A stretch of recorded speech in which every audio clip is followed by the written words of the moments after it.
ધોરણ 4 વિષય English grammar વિષયાંક unit 2। આજે આપણે અત્યારે હવે યુનિટ 2 એટલે કે પ્રકરણ 2 ઇંગ્લિશ ગ્રામર તમારું આઈડિયલનું પુસ્તક એની અંદર પ્રકરણ 2 યુનિટ નંબર 2 પેજ નંબર 9 કાઢો। પેજ નંબર 9 શું છે? આર્ટિકલ્સ। શું લખેલું છે? આર્ટિકલ્સ।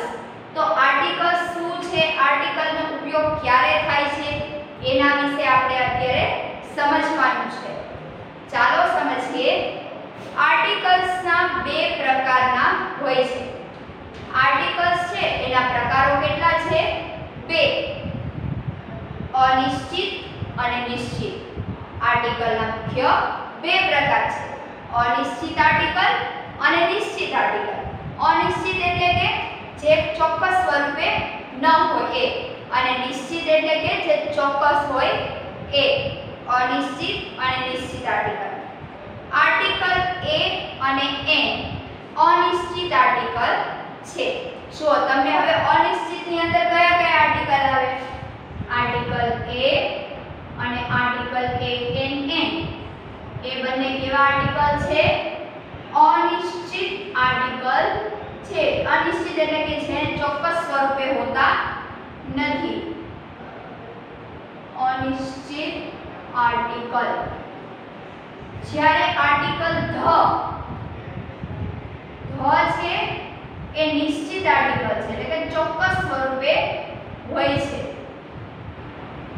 નિશ્ચિત આર્ટિકલ। આર્ટિકલના મુખ્ય બે પ્રકાર છે, અનિશ્ચિત આર્ટિકલ અને નિશ્ચિત આર્ટિકલ। અનિશ્ચિત આર્ટિકલમાં કયા કયા આવશે? એ અને એન, અને નિશ્ચિત આર્ટિકલમાં આવશે ધ। બરાબર?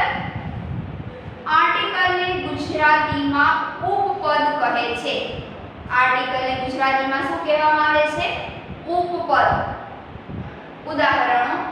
હવે હું જે અહીંયા ઉદાહરણો લખું એ તમારે અંગ્રેજીની તમારી પાકી નોટ છે 4 લાઈનની, એની અંદર તમે જે ગ્રામરનો ભાગ પાડેલો છે એ ગ્રામરના ભાગમાં તમારે પહેલા ઉપર લખવાનું યુનિટ 2 આર્ટિકલ્સ અને પછી ઉદાહરણો કરીને લખવાનું છે। બરાબર? ઉદાહરણ। પહેલું ઉદાહરણ, This is a mango। આ કેરી છે। તો આમાં આર્ટિકલ કયો છે? એ। આ એ શું છે? આર્ટિકલ છે। This is a mango। તો આ વાક્યમાં આર્ટિકલ છે એ। Number 2, This is an apple। This is an apple કે આ સફરજન છે। તો આ વાક્યમાં આર્ટિકલ ક્યાં છે? અહીંયા a an an. Number 3, This is a book।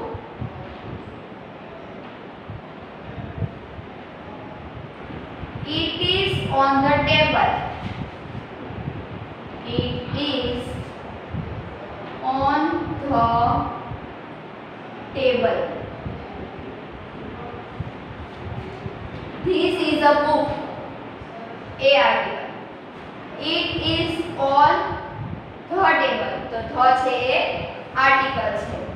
ગણી શકાય તેવી અચોક્કસ કે અનિશ્ચિત વ્યક્તિ, વસ્તુ, જગ્યા કે પ્રાણીનો ઉલ્લેખ કરીએ ત્યારે તેના નામની પહેલા અનિશ્ચિત આર્ટિકલ એ કે એન નો ઉપયોગ કરવામાં આવે છે।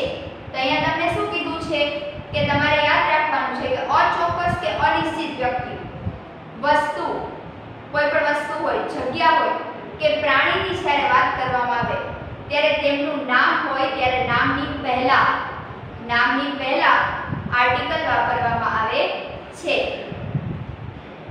જ્યારે અનિશ્ચિત આર્ટિકલ એ કે એન નો ઉપયોગ કરવામાં આવે છે ત્યારે તેના પછી આવતું સામાન્ય નામ હંમેશા એકવચન હોય છે। આ તમારે ખાસ યાદ રાખવાનું છે। જ્યારે આપણે આર્ટિકલનો ઉપયોગ એ અને આર્ટિકલ an નો ઉપયોગ કરી એના પછી જે નામ આવતું હોય, જેમ કે અહીંયા એ પછી શું છે મેંગો, તો મેંગો એટલે કે કેરી, તો કેરી કેટલી છે એક છે, એક વચનમાં એટલે કે એક જ હોય ત્યારે જ આર્ટિકલ a અને આર્ટિકલ an વપરાય છે. તમને અહીંયા સુંદર મજાના ચિત્રો આપેલા છે, તમારે નોટમાં ચિત્ર દોરવાના નથી, ચિત્ર તમારે બુકમાં જોવાના છે. કે મેંગો કેરી, તો કેરી કેટલી છે એક છે. પછી એપલ સફરજન કેટલા છે એક છે. પછી ટેબલ ઉપર જે બુક પડેલી છે તો બુક કેટલી છે એક જ છે. તો જો આપણે સમજ્યા કે આર્ટિકલ પછી જે નામ આવતું હોય, તો ધારો કે શું હોય આર્ટિકલ પછી મેંગો, એપલ, બુક એ બધું જે છે કોઈ પણ પ્રાણીનું નામ હોય, વસ્તુનું નામ હોય, જગ્યાનું નામ હોય કે પછી કંઈ પણ હોય વ્યક્તિ, તો ત્યારે એની જે વાત કરવામાં આવે ત્યારે વસ્તુ એક જ વચનમાં હોવી જોઈએ, એટલે કે એક જ હોય છે ત્યારે જ આર્ટિકલ a અને an નો ઉપયોગ થઈ શકે છે. તો હવે એના આપણે ઉદાહરણ જોઈશું. એ ફ્લાવર, ફ્લાવર ની આગળ આર્ટિકલ વાપર્યો એ, પણ ફ્લાવર કેટલા છે, ફૂલ કેટલા છે એક જ છે, એટલે આપણે અહીંયા લખ્યું એ ફ્લાવર. જ્યારે આર્ટિકલ વાપરો એના પછી જે નામ આવતું હોય એ હંમેશા એક વચનમાં હોય છે, એટલે કે એક જ હોય છે ત્યારે જ આર્ટિકલ a અને an નો ઉપયોગ થઈ શકે છે. પછી નેક્સ્ટ ઉદાહરણ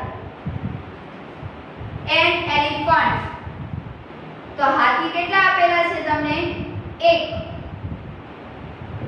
આગળ આર્ટિકલ વાપર્યો an.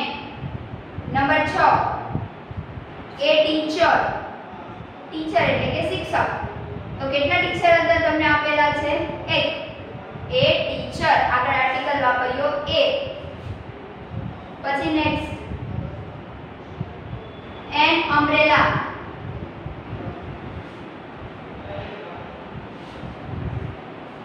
એના પછી છે એક કાર, એ કાર એટલે કે ગાડી.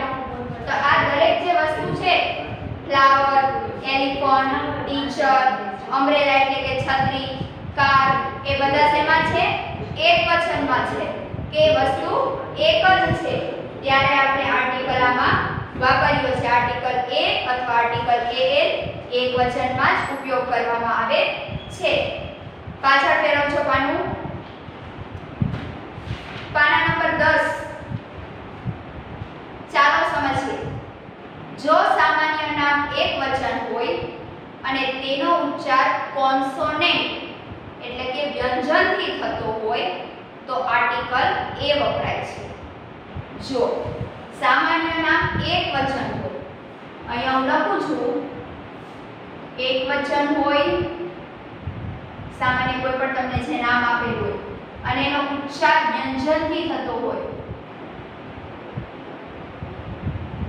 ઉચ્ચાર વ્યંજનથી એટલે કે વ્યંજન એટલે કે કોન્સોનેન્ટ, ઉચ્ચાર વ્યંજનથી હોય ત્યારે આર્ટિકલ કયો વપરાય છે એ વપરાય છે. આર્ટિકલ a નો ઉચ્ચાર અ થાય છે, a નો ઉચ્ચાર થશે અ. આ જે બધું હું લખું છું એ પણ તમે તમારી યાદગીરી માટે, સમજ માટે નોટબુકમાં લખી શકો છો. કોઈ એવું પૂછવાનું નથી કે મેડમ આ લખવાનું છે નથી લખવાનું, તમે લખી શકો છો, વધારે સારું છે, તમને યાદ રહી જશે. એનો ઉચ્ચાર થાય છે અ. એક વચન એટલે કે વસ્તુ એક જ હોય અને તમે જ્યારે બોલો તેનો ઉચ્ચાર